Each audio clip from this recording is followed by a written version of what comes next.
Right now, an extreme heat warning still covers the desert southwest, with Las Vegas and Phoenix both sitting under highs near 110 to 114 degrees through Monday evening.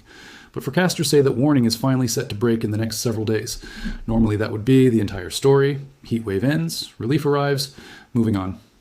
This time, it is not, because the same maps we have been tracking on this channel all month, the U.S. Drought Monitor and the National Fire Potential Outlook, are not cooling down alongside the temperatures. They are darkening.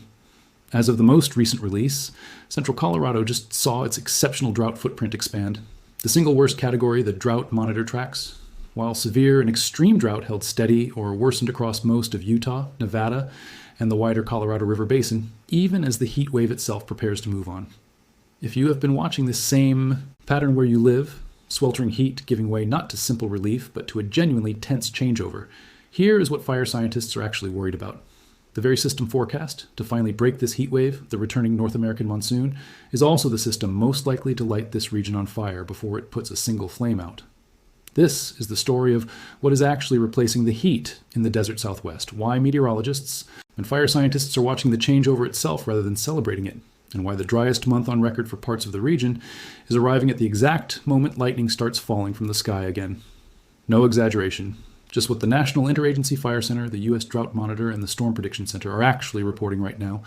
Drop a comment and tell me if you are somewhere between Nevada, Arizona, Utah, and Colorado, and whether the sky where you live has started flickering with lightning yet. Because if it has, you're watching the exact pattern this video explains unfold in real time. I read every one of these. If you want grounded weather and climate coverage instead of recycled panic, subscribe. It is free. And a like helps this reach people before this pattern reaches them. Let us go for 5,000 likes on this one. Now let us get into it. To understand why a heatwave ending is not automatically the good news it sounds like, you first need to understand what has been happening underneath it for months.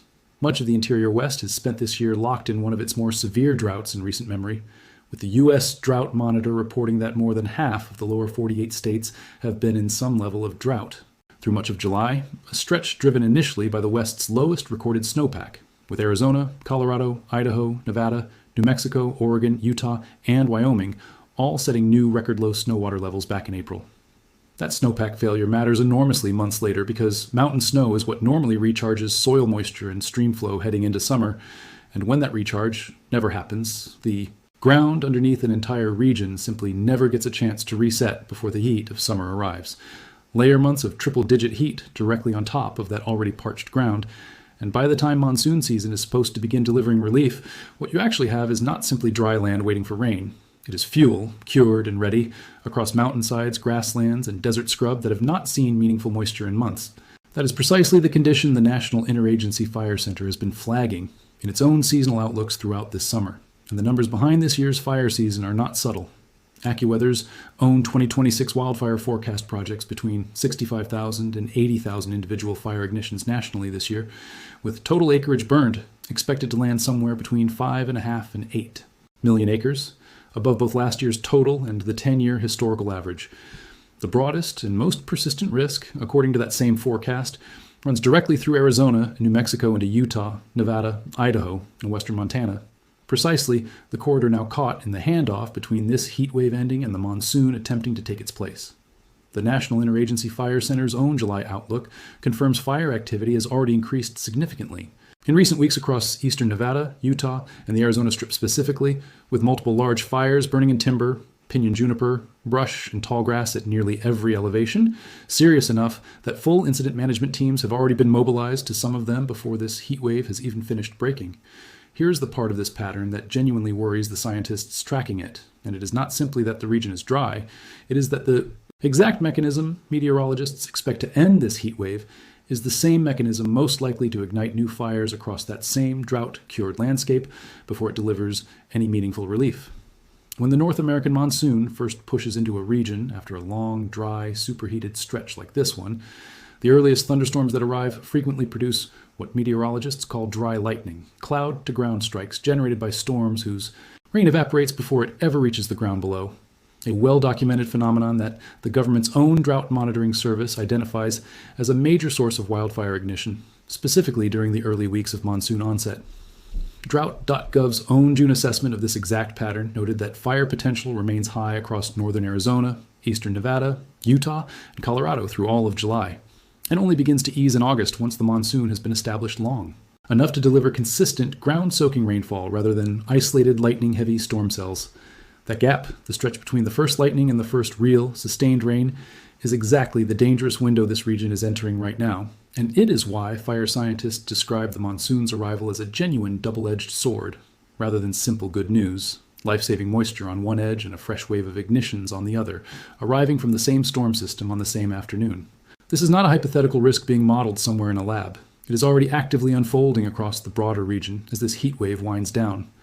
Red flag warnings, the National Weather Service's most direct signal that conditions currently favor rapid fire ignition and spread, have been issued repeatedly across Oregon's Blue Mountains, Central Oregon, and the Deschutes National Forest, through this week specifically for dry lightning and gusty outflow winds, while a separate red flag warning covered the Umpqua National Forest and southern Oregon Cascades for the same reason, abundant lightning striking drought-cured fuels. The Ikawa Butte Fire in Central Oregon expanded by more than 5,000 acres in a single overnight period this week alone, forcing additional structure protection task forces into the area, a direct current example of exactly the ignition pattern fire scientists have been warning about as this transitional weather pattern moves through.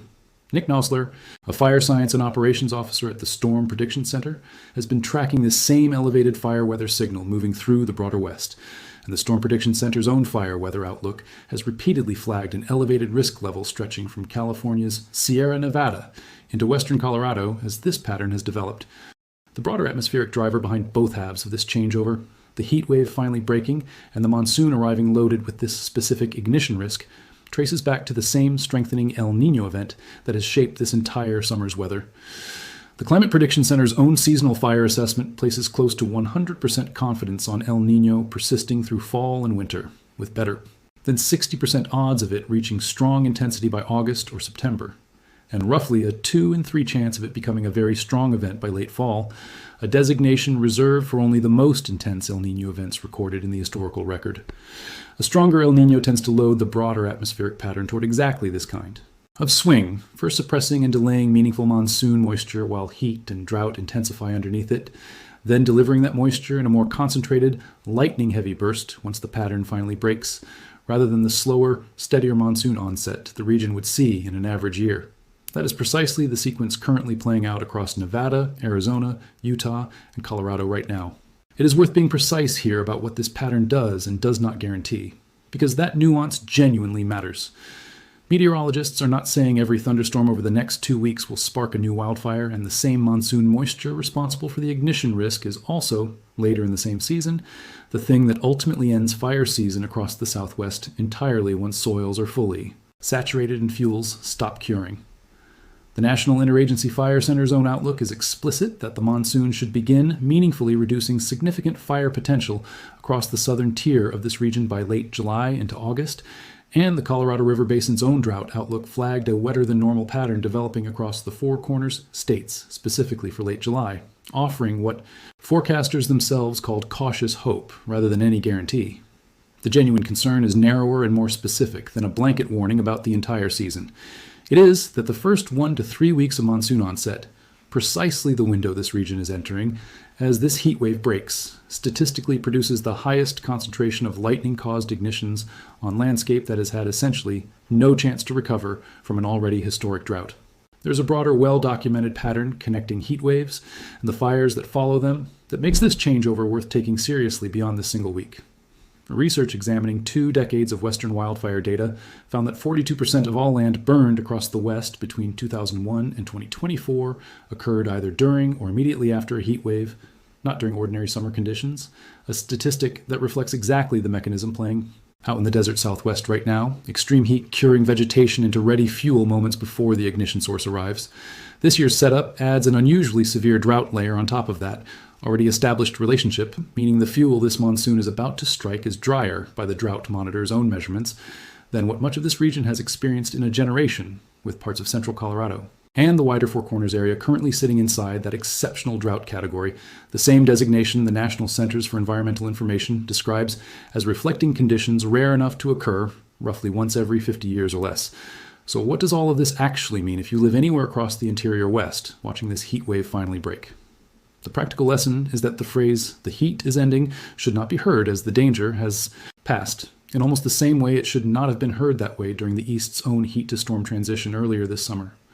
For residents across Nevada, Arizona, Utah, and Colorado specifically, the next 2 to 3 weeks carry a real and specific fire risk tied directly to early monsoon lightning-striking, drought-cured landscape, which means treating any red flag warning issued during this period with real seriousness, avoiding outdoor burning or spark-producing equipment used during those windows, and having an evacuation plan ready if you live near wildland areas the National Interagency Fire Center has already flagged as elevated risk. It also means understanding that the same storms bringing that ignition risk are, later this season, the region's best chance at real drought relief, which is exactly why fire scientists describe this transitional window as the single trickiest stretch of the entire monsoon season to communicate clearly to the public. The honest, grounded summary is this. The extreme heat warning, currently covering Las Vegas, Phoenix, and much of the desert Southwest, is genuinely expected to break in the coming days. But what replaces it is not simple relief. It is the early North American monsoon arriving on top of one of the more severe droughts this region has experienced in years, with exceptional drought conditions actively expanding in central Colorado even as this heat wave winds down, and fire activity already increasing sharply across eastern Nevada, Utah, and the Arizona Strip ahead of the pattern's full arrival. Fire scientists are specifically concerned about the 2 to 3 week window where dry lightning from early monsoon storms strikes drought-cured fuel before consistent, soaking rainfall has a chance to establish itself, a documented ignition pattern reflected in red flag warnings and active fire growth already unfolding across the broader region this week. Behind both halves of this changeover sits the same strengthening El Niño event driving the rest of this summer's weather, an event the Climate Prediction Center gives strong odds of reaching historic intensity by fall, reinforcing exactly the kind of sharp, high-stakes swing between drought and ignition this region is living through right now. We are going to keep tracking this exact changeover the way we tracked it today, straight from the National Interagency Fire Center, the U.S. Drought Monitor, and the Storm Prediction Center's own fire weather outlooks, not recycled headlines. Subscribe so you do not miss whether this monsoon window passes without major new ignitions or turns into the fire season NIFC has been forecasting all year. Because based on everything we just walked through, that answer is likely only days away. And leave that comment below. Tell me if you have seen lightning without rain where you live recently, because that specific detail is exactly the pattern this entire video has been explaining, and it is worth watching for now, before the next red flag warning goes up over your own county. Because behind every one of these maps darkening week over week is a rancher in eastern Nevada watching bone dry, rangeland for the first flicker of lightning, and a fire crew in the Arizona Strip already stretched thin from a season that has not even reached its statistical peak yet. 5,000 likes on this one. Let us go. See you in the next one.